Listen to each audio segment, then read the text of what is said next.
সকাল 10:30টার দিকে নাটোরে বিএনপি মিছিল বের করে। এ সময় আওয়ামী লীগও মিছিল নিয়ে তেবাড়িয়া এলাকায় পৌঁছালে দুপক্ষের মধ্যে সংঘর্ষ শুরু হয়।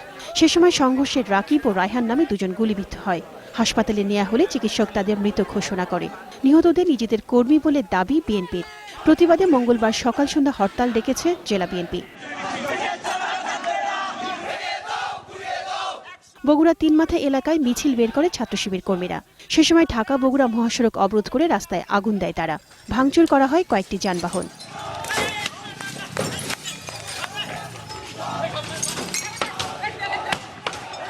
পুলিশের নিষেধাজ্ঞা ভঙ্গ করে সিলেটের বন্দরবাজার এলাকায় বিক্ষোভ মিছিল ও দুটি অটোরিকশা ভাঙচুর করেছে স্বেচ্ছাসেবক দল। রাজশাহীতে আওয়ামী লীগের অফিসে আগুন দেওয়ার ঘটনা ঘটেছে। এতে মোটরসাইকেল সহ বেশ কিছু আসবাবপত্র পুড়ে যায়।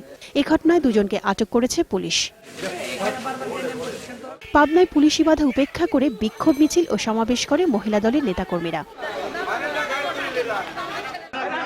নারায়ণগঞ্জের পাইকপাড়া, রংপুর নগরীর কেন্দ্রীয় বাস টার্মিনাল, মুন্সিগঞ্জ শহরের মুক্তারপুর ও ভৈরবে কালো পতাকা মিছিল বের করা হয়। মুশফিকা নাজনীন, 21 টেলিভিশন।